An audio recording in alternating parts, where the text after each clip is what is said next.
하나님은 교회 편이신가요? 세상 편이신가요? 달리 말하면 하나님은 믿는 자 편이신가요? 안 믿는 자 편이신가요? 당연히 하나님이 교회 편이시고 믿는 자 편이시지 하시겠지만 아닙니다. 하나님은 누구 편도 아닙니다. 하나님은 언제나 하나님 편입니다. 이것이 여호와 하나님과 다른 이방신들의 차이입니다. 다른 이방신들은 무조건 그 신을 섬기는 자들을 편들게 돼 있어요. 때문에 이방인들에게 전쟁이란 곧 신들의 전쟁입니다. 왜냐하면 우리 신은 무조건 우리를 편들고 적군의 신은 무조건 저들을 편들기 때문에 우리와 저들의 싸움은 자동적으로 우리의 신과 저들의 신의 싸움이 될 수밖에 없습니다.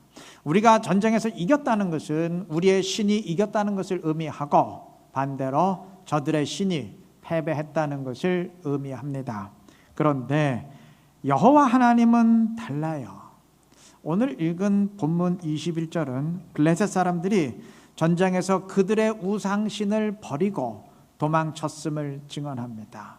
달리 말하면 이들은 전쟁에 나서면서 그들의 신을 들고 나섰습니다. 신들의 전쟁이라 여겼기 때문입니다. 이들은 전쟁에 패배해서 도주하면서 자기들의 신 다곤이 이스라엘의 신 여호와에게 패배했다고 여겼을 겁니다. 틀린 말은 아니에요. 맞습니다. 여호와의 승리입니다. 자, 그런데 이렇게 따질 때 한 가지 대두되는 문제가 있어요. 그럼 이전에 블레셋과의 전쟁에서 패배했을 때 그때는 어떻게 해석해야 됩니까?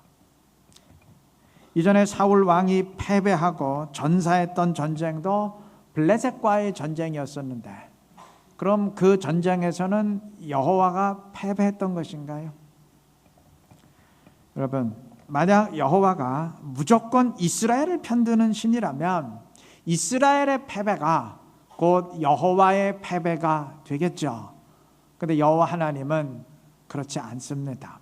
하나님은 누구 편도 들지 않습니다. 팔이 안으로 굽는다고 우리 편 들지 아니요. 하나님은 절대 그렇게 하지 않으십니다. 하나님은 오직 하나님 편입니다. 때문에 하나님은 언제나 하나님의 뜻을 위해 싸우십니다. 만약 하나님이 이스라엘을 편들고 이스라엘을 위해 싸우셨다면 그것은 하나님의 뜻을 위해서 이스라엘을 편든 것이지 무조건 이스라엘을 편든 것이 아닙니다. 동일한 이유에서 만약 하나님의 뜻이 이스라엘을 치고 징벌하고 그러한 목적으로 이스라엘을 패배케 만드시는 것이라면 하나님은 이스라엘을 대적하는 적군의 편을 얼마든지 드십니다. 사울의 마지막 전쟁이었던 길보아 전쟁이 그러했습니다. 이전에 이스라엘이 블레셋과 싸웠던 전쟁이 곧 그러하였습니다. 하나님은 블레셋 편을 드셔서 이스라엘을 치시고 사울을 심판하셨습니다. 때문에 그 전쟁 역시 하나님의 승리입니다. 하나님이 하나님의 뜻을 위해서 블레셋을 편들고 이스라엘과 싸우셨기 때문입니다. 여러분, 미신과 신앙의 차이가 뭐라고 생각하십니까? 여호와를 섬기는 신앙과 다른 우상신을 섬기는 그 우상숭배 차이가 뭐라고 생각하십니까? 미신이란 무조건 자기 편이 되어달라는 거예요. 다시 말하면 자기의 목적을 위해서, 나를 위해서 신을 숭배하고 섬기는 것입니다. 이스라엘이 바알 우상을 섬기고 아세라 목상을 숭배했을 때 그게 바알을 위해서 숭배한 것입니까? 그런 건가요? 아니죠. 자기들의 목적을 위해 숭배했습니다. 농경사회에서 하늘의 비만큼 중요한 것은 없기 때문에 비를 얻기 위해서 비를 주관하는 바알 신을 숭배하며 달래려고 했던 겁니다. 하나님은 십계명을 주시면서 그래서 자기를 위하여 우상을 만들지 말라 그랬어요. 출애굽기 20장, 신명기 5장, 십계명에 2번 기록됐는데 둘 다 한 번은 너희를 위하여 우상 만들지 말라 그랬고 신명기에서는 자기를 위하여 우상 만들지 말라 그랬습니다. 똑같은 말이죠. 우상은 우상신을 위해서 만드는 게 아니고 나를 위해서 만드는 겁니다. 내 뜻을 이루고 내 목적을 위해서 만드는 것이 우상신이고 그게 우상 숭배입니다. 여러분, 우상 앞에 빌며 절할 때 정말 그 우상신을 사랑하기 때문에 섬기는 것입니까? 오늘날도 무당 찾아가서 구슬하려고 할 때 정말 그 귀신을 사랑하기 때문에, 그 무당을 사랑하기 때문에 어떻게 하든지 그들과 친해지려고 그래서 찾아가는 것입니까? 아니죠. 별로 보고 싶지 않은데 내가 원하는 목적을 이루기 위해서 신을 달래보려는 것이죠. 오죽하면 거기까지 찾아갔겠어요. 좋아서 찾아가는 사람 없습니다. 여기 귀신과 친해지고 싶은 사람, 무당과 친해지고 싶은 사람 손 들어보세요. 없죠. 결국 미신이란 자기를 위하는 거예요. 자기 사랑의 한 방편입니다. 겉으로는 신을 숭배하는데 실제 목적은 자기 목적, 자기 사랑입니다. 신앙은 다릅니다. 신앙은 그 반대예요. 신앙은 나를 사랑하는 것이 아니고 하나님을 사랑하는 것을 말합니다. 하나님을 사랑하기에 그를 섬기며 순종하는 것을 말합니다. 내 뜻이 아니라 하나님의 뜻을 높이고 이루어 드리려는 것을 말합니다. 때문에 신앙은 하나님의 주권을 인정하고 믿습니다. 무슨 얘기냐 하면 내 뜻대로만 움직이고 내가 원하는 대로만, 나를 무조건 편드시는 하나님이 아니고 하나님의 뜻대로 행하시고 그의 뜻대로 이루어 가시는 그 하나님의 주권을 인정한다는 말입니다. 성경에 참 선지자와 거짓 선지자가 등장하죠. 그런데 여러분, 누가 참 선지자고 누가 거짓 선지자입니까? 참 선지자는 하나님 믿는 사람이고 거짓 선지자는 하나님 안 믿는 사람인가요? 그렇습니까? 여러분, 참 선지자건 거짓 선지자건 하나님을 믿고 신뢰하는 것은 똑같습니다. 하나님이 나와 함께 하신다는 사실을 확신한다는 점에선 똑같아요. 그의 능력을 믿는다는 점에서도 똑같습니다. 근데 뭐가 다르냐? 하나님의 주권을 인정하느냐, 인정하지 못하느냐의 차이입니다. 예레미야 28장에는 참 선지자 예레미야와 거짓 선지자 하나냐가 등장하는데, 참 선지자 예레미야는 이스라엘의 패배와 심판을 선포했어요. 물론 하나님은 이스라엘의 대적인 바벨론을 쳐 부술 수 있는, 그래서 이스라엘을 승리케 하실 수 있는 능력을 지니신 분이지만 동시에 불순종하는 이스라엘을 쳐서 심판할 수 있는 자유와 주권을 지닌 분이심을 인정했기 때문입니다. 우리가 원하는 대로 행하실 수 있지만 내가 원치 아니하는 대로 우리의 뜻을 벗어나서도 얼마든지 행동하시고 심판하실 수 있는 그 하나님을 인정했기 때문입니다. 반면 거짓 선지자 하나냐는 하나님이 이스라엘을 승리케 하시고 바벨론으로부터 구출하실 것이라 선포했어요. 그가 믿은 하나님은 어떠한 경우라도 무조건 이스라엘을 편들고 이스라엘을 승리하게만 하셔야 되는 분이시지 절대 이스라엘을 패배케 하실 수는 없는 하나님이었기 때문입니다. 그는 자기가 원하는 것을 벗어나는 하나님의 주권은 인정하기를 거부했습니다. 그게 거짓 선지자들의 특징입니다. 본문 20절에 의하면 다윗은 블레셋을 이긴 뒤에 여호와께서 대적들을 흩으셨다는 의미로 그곳을 바알 브라심이라 불렀습니다. 바알은 주라는 의미고 브라심은 흩어버렸다는 의미예요. 그러니까 주께서 대적들을 흩어버리셨다, 이기셨다는 의미로 바알 브라심이라고 불렀습니다. 자, 그런데 훗날 이사야 선지자가 오늘 본문의 사건을 언급합니다. 그는 이사야 28장 21절에서 이렇게 선포합니다. 여호와께서 브라심 산에서와 같이 일어나시며 기브온 골짜기에서와 같이 진노하사 자기의 일을 행하시리니 라고 선포하는데, 이사야가 여기서 인용하는 브라심 산에서의 사건이 오늘 본문에서 다윗이 블레셋을 격파한 바알 브라심의 사건입니다. 자, 하나님이 이전 다윗 시대에 블레셋을 치고 흩으신 것처럼 오늘 다시 그렇게 행하실 것이다 라는 선포인데, 문제는 이사야가 이 사건을 인용하면서 선포하는 내용이에요.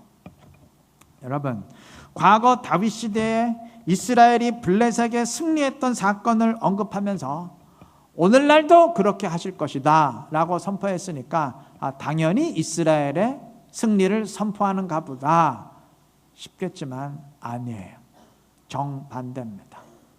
이사야가 선포하는 내용은 이스라엘이 이방에 의해서 철저히 짓밟히고 패배하게 될 사건입니다.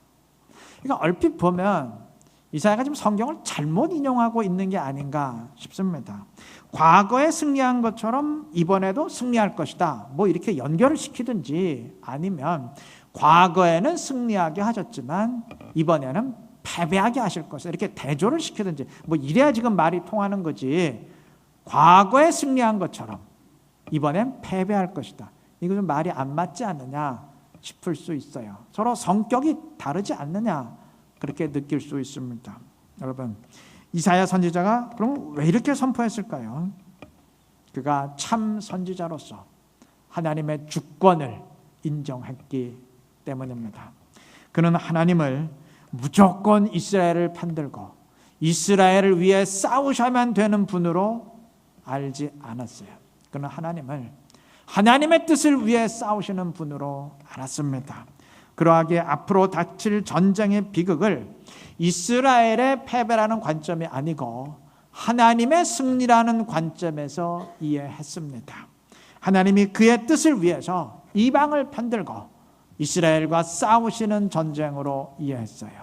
그렇기 때문에 이사야에겐 다윗이 브라심에서 블레셋을 이기는 오늘 본문의 전쟁이나 이스라엘이 짓밟히게 될 앞으로 닥칠 전쟁이나 서로 성격이 반대되는, 정반대되는 사건이 아니었어요. 동일한 성격의 사건이었어요. 왜냐하면 그때도 하나님이 승리하셨고 이번에도 하나님이 승리하실 것이기 때문입니다.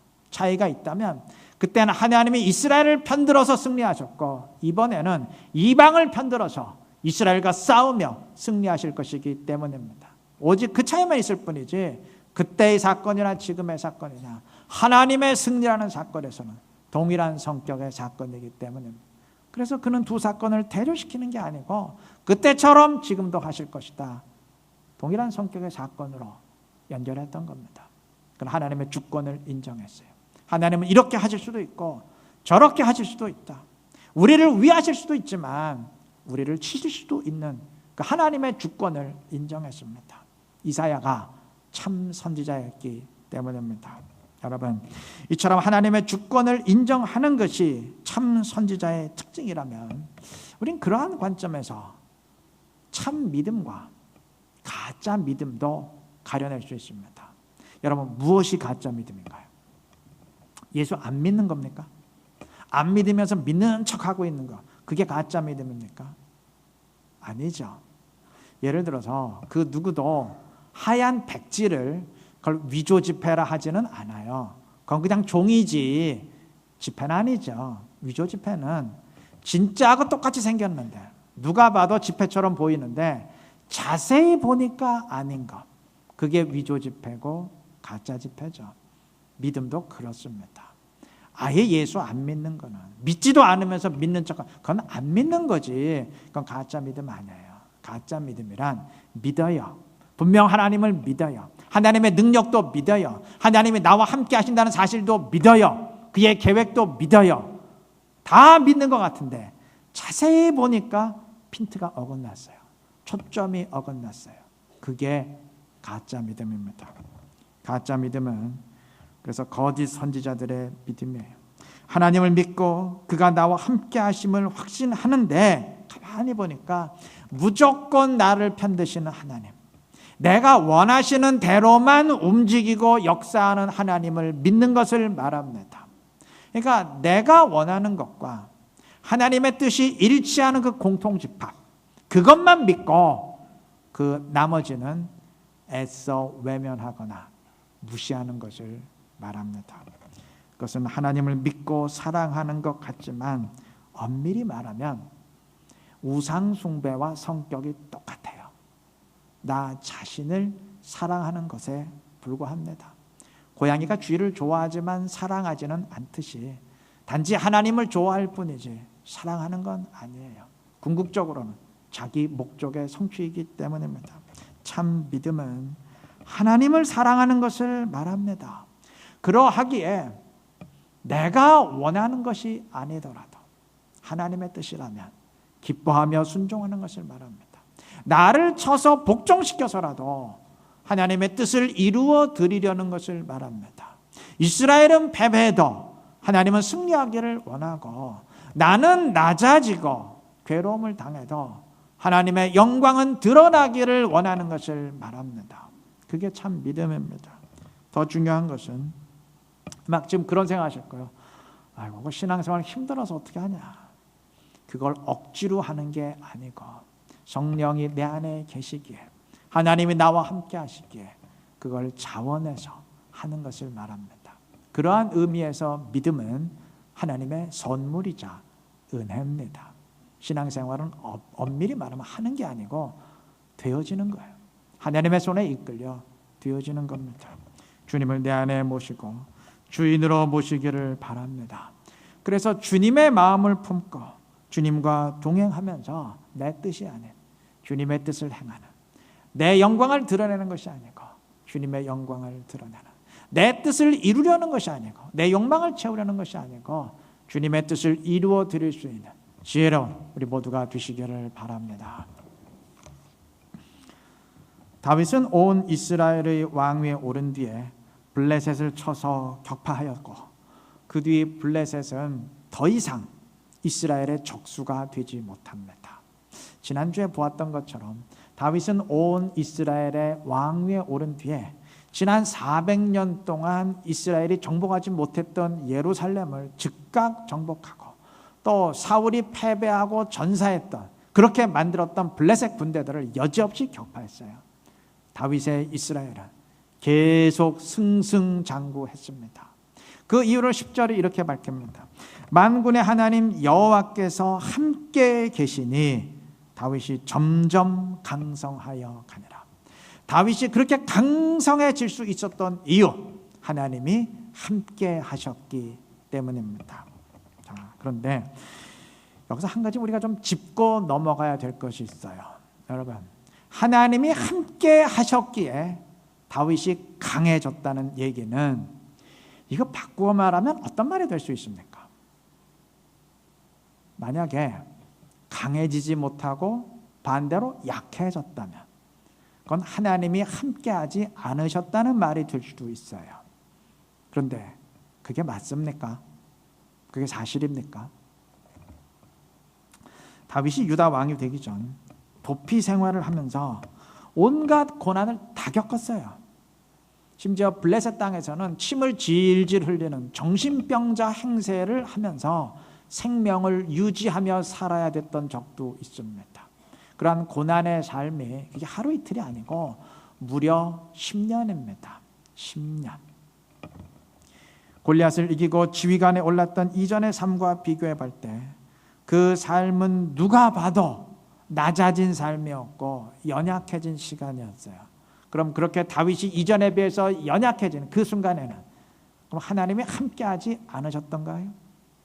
하나님이 함께 하셨기에 점점 강해졌다는 얘기는 뒤집어 말하면 그가 약해졌던 시기에는 하나님이 함께하지 않았던 말이 되는 겁니까?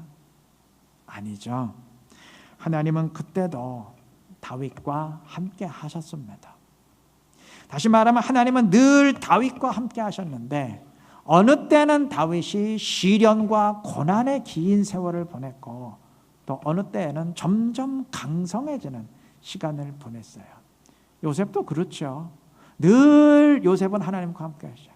하나님이 늘 요셉과 함께 하셨어요. 그런데 어느 때는 억울한 노예의 삶과 감옥의 삶을 살았고, 또 어느 때는 총리로서 세상 사람들이 보기에 참 영광스러운 삶을 살았습니다. 자, 이것을 보면서 그래, 하나님이 함께 하신다고 언제나 잘 되는 건 아니구나. 하나님이 함께 하신다고 언제나 강해지는 건 아니구나. 얼마든지 약해질 수도 있구나. 언제나 복이 임하는 건 아니구나 라고 생각하실 수 있는데, 우리 복의 개념을 제대로 정립하십시다. 그럼 복이 뭔가요? 하나님이 함께 하시니 점점 강성해졌다는 말에서 뭐가 복입니까? 앞에 게 복입니까? 뒤가 복입니까? 강성해진 것, 부유해진 것, 영광스럽게 된 것, 세상의 기준으로 그게 복이라 생각하시겠지만 아니요. 앞에 게 복입니다. 하나님이 함께 계시니 그게 진짜 복입니다. 아니 그게 유일한 복입니다. 그 뒤에 거는 복으로 인한, 하나님이 주신 복으로 인한 부수적인 선물입니다. 때문에 다윗과 요셉에겐 그 시련의 시간도, 그 앞에 연약해졌던 시간도 복이었어요. 왜냐하면 그때에도 하나님 자신이 함께 하시는 진정한 복이 임했기 때문입니다. 하나님의 자녀들에게 복은, 진정한 복은 딱 한 가지입니다. 하나님이 함께 하시는 것. 주님이 내 안에 찾아오시는 것. 성령으로 충만한 것. 지금 다 똑같은 말이에요. 그거 딱 한 가지입니다. 그게 우리의 유일한 복입니다. 나머지 것은 다 그 복으로 인한 부수적인 선물입니다. 선물. 여러분, 이 복은, 다시 말해 이 진정한 복은 아무리 사모해도 문제가 없어요. 아무리 받아도 위험해지지 않아요. 오히려 받으면 받을수록 안전해집니다. 그리고 우리의 영혼이 새로워지고 우리의 신앙이 영적으로 성장하게 됩니다. 그렇잖아요. 저 사람 하나님과 함께 하더니 좀 이상해졌어. 이런 경우 봤어요? 하나님과 친밀해지더니 사람이 이상해지고 변질되더라. 이런 경우 봤습니까? 절대 있을 수 없는 일입니다. 반면 부수적인 선물 때문에, 하나님이 보내신 선물 때문에 이상해지고 위험해지는 경우는 굉장히 많아요. 강성해지다 보니 이상해지는 경우 많습니다. 여러분, 성령 충만은 아까 얘기했죠? 하나님이 함께 하시는 복이에요. 하나님 자신이 내 안에 들어오시는 복입니다. 반면 성령의 은사는 하나님 자신이 나에게 온 게 아니고 하나님이 선물만 보내시는 거예요. 그렇죠? 나에게 오진 않았대요. 선물만 요즘 같으면 택배로 보낸 겁니다. 그러니까 하나님이 보내신 선물, 강성해지는 건 물리적인 선물이고 성령의 은사는 영적인 선물이겠죠. 하나님이 보낸 영적인 선물만 나에게 주어진 거예요. 근데 성령 충만해서 위험해지는 경우는 전혀 없어도, 하나님 자신을 내 안에 모셔서 이상해지는 사람은 없는데 은사 때문에, 은사에 취해 이상해지는 사람은 많아요. 은사 때문에 아수라장이 되었던 고린도 교회가 곧 그러했습니다. 하나님이 선물하신 그 풍요로움과 부강함에 취해서 말년에 하나님을 잊어버렸던 솔로몬의 경우가 곧 그러했습니다. 열왕기와 역대기를 살펴보면 왕들 가운데 그러했던 사람들이 부지기수로 많아요. 선물에 취해서 이상해졌던 사람들이 많습니다. 초점을 분명히 해야 됩니다. 우리가 진정 삼아야 될 것은 선물이 아니고 복입니다. 하나님으로 인해 얻는 그 무엇이 아니고 하나님 자신을 우리가 사모해야 됩니다. 스스로를 점검해 보시기를 바랍니다. 그래서 혹 힘들고 어려운 고난의 삶을 통과하고 있다면 내가 하나님과 함께하는 것이 진정한 복임을 깨닫고 내가 이러한 어려운 삶 가운데서도 하나님이 함께 하시는 한 나는 지금 복받은 사람이다. 내 삶은 복된 삶이다. 깨달으시고 위로와 용기를 얻으시기를 바랍니다. 하나님이 언젠가는 더 크게 갚으신다는 사실을, 이 땅에서 갚지 아니하시면 하늘나라에서 더 크게 갚으신다는 사실을 분명히 확신하시기를 바랍니다.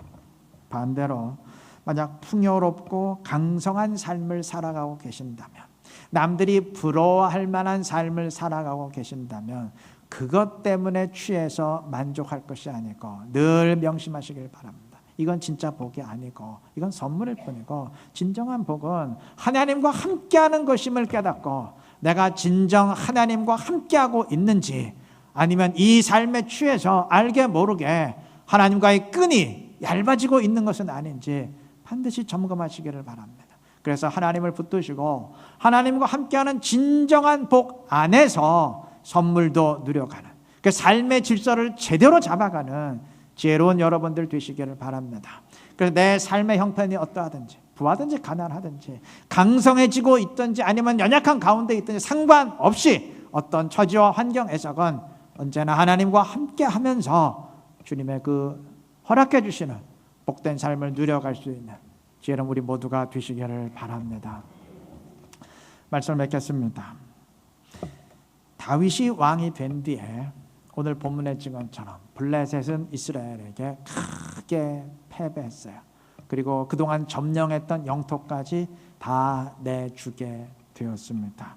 블레셋은 다윗의 통치 기간 중 단 한 번도 이스라엘과 싸워서 이기지 못합니다. 싸울 때마다 패배해요. 아마 블레셋은 이렇게 패배하면서 땅을 치며 후회했을 거예요. 사람이라면 땅을 치며 후회할 수밖에 없어요. 왜냐하면 다윗은 이전에 블레셋으로 도피해서 블레셋 아기스 왕을 섬기는 신하로 망명 생활을 했던 사람이기 때문입니다. 그것도 한 번이 아니고 두 번이었어요. 다윗이 처음 도피 생활을 시작할 때 갔던 곳이 블레셋 아기스 땅, 아기스 왕이었고 그의 신하로 있었고, 마지막 도피 생활 했던 것도 블레셋이었습니다. 그때도 아기스 왕의 신하로 있었어요. 17절 중반 부분에서 블레셋 사람들이 다윗을 찾으러 올라왔다는 말이 그러한 의미예요. 블레셋 땅에서, 그러니까 블레셋 가드 땅에서 아기스 왕을 섬기던 신하 다윗이 갑자기 사라졌는데 어디 갔나 했더니 이스라엘의 왕이 되어 있어요. 그러니까 블레셋의 입장에서는 도망친 신하를 찾고 탈영변 수색하듯이 다윗을 찾고 체포한다는 의미로 지금 올라왔던 겁니다. 그래서 다윗은 우리의 신하인데 지금 어디가 있는 거냐? 그 탈영병 체포하듯 지금 올라온 겁니다. 그런데 그 다윗에게 블레셋이 여지없이 박살이 났어요. 하도 어이가 없어서 이제는 온 군대를 다 동원시켜서 다시 쳐들어왔는데 이번에는 더 크게 패배하고 영토까지 빼앗기게 되었어요. 이들의 심정이 어떠했을 것 같습니까? 그때 다윗이 우리나라에서 망명 생활할 때 그때 왜 저놈을 죽이지 못했던 거, 왜 그때 제거하지 못했던 거, 땅을 치며 후회했겠죠. 여러분, 다윗이 블레셋으로 도피했을 때 블레셋 사람들은 다윗을 우습게 보았습니다. 침을 질질 흘리면서 정신병자 행세를 하고 겨우 생명을 유지하고 살아갈 때 아유 불쌍한 놈 이렇게 생각했어요. 야, 뭐 우리가 저런 놈까지 상대하고 제거해야 되나, 하찮게 보았습니다. 정말 하찮게 보였습니다. 그런데 바로 그 다윗에 의해서 영토까지 다 내주고 숨도 크게 못 쉬며 살아가게 되었으니 얼마나 화가 났겠습니까? 그때 제거했어야 되는데, 그때 우리 방심하지 말았어야 되는데, 생각할 때마다 화가 났겠죠. 여러분, 우리 명심하십시다. 이러한 블레셋의 후회가 얼마든지 저와 여러분의 후회가 될 수 있음을 명심해야 될 것입니다. 왜 꺼진 불도 다시 보자는 표 있죠. 정말 꺼진 불인 줄 알았는데, 정말 이제 그러한 문제점은 상관없을 줄 알았는데, 정말 그러한 문제는 더 이상 나를 영적으로 괴롭히고 흔들 수 없을 것이라고 자신만만했는데 그 불에 의해서 내 신앙이 송두리째 잿더미가 되는 일이 얼마든지 벌어질 수 있음을 명심해야 될 것입니다. 성경에 그런 경우 굉장히 많습니다. 노자의 도덕경에 있는 말이에요. 천하의 어려운 일은 반드시 쉬운 것에서 시작되고 천하의 큰 일은, 여기서 큰 일은 큰 문제입니다. 천하의 큰 일은 반드시 미세한 것에서 터진다. 무슨 말인지 아시겠죠? 영적으로도 그렇습니다. 다윗은 블레셋 입장에서 보면 그는 꺼진 불이었어요. 상대할 가치도 없는, 우리가 창피하게 저런 놈까지 상대해야 돼, 정말 그런 인물이었어요. 근데 그런 인물에 의해서 블레셋 입장에서 보면 나라가 아주 박살이 났습니다. 영적으로도 그 반대의 경우가 얼마든지 우리의 삶에 일어날 수 있습니다. 별것 아닌 것 같았는데 그 정도쯤이야 했는데, 뭐 그런 게 나를 괴롭힐 수 있겠어 했는데 내 신앙이 그것에 의해서 송두리째 뿌리 뽑힐 수 있음을 알아야 될 것입니다. 솔로몬이 이방 여인을 아내로 맞아들일 때 우상 숭배하게 되려는 꿈에도 생각 못했어요. 자신만만했습니다. 예, 그 당시 솔로몬에겐 그랬습니다. 이방 여인이 솔로몬을 흔들 수 없었어요. 1,000번째 주인공이었는데요. 솔로몬이 누굽니까? 나중에 어떻게 됐습니까? 본인이 우상 숭배하게 됐어요. 신앙이 완전히 뿌리채 뽑혀버렸습니다. 솔로몬도 그랬습니다. 솔로몬이 그럴 수 있었다면 하물며 우리는 얼마나 더 그러할 수 있겠습니까? 선줄로 알았거든 넘어질까 조심해야 되는 이유입니다.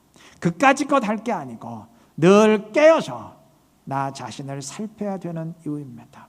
언제나 영적 경각심을 가지고 살아가야 되는 이유입니다. 이 사실 분명히 명심하시기를 바랍니다.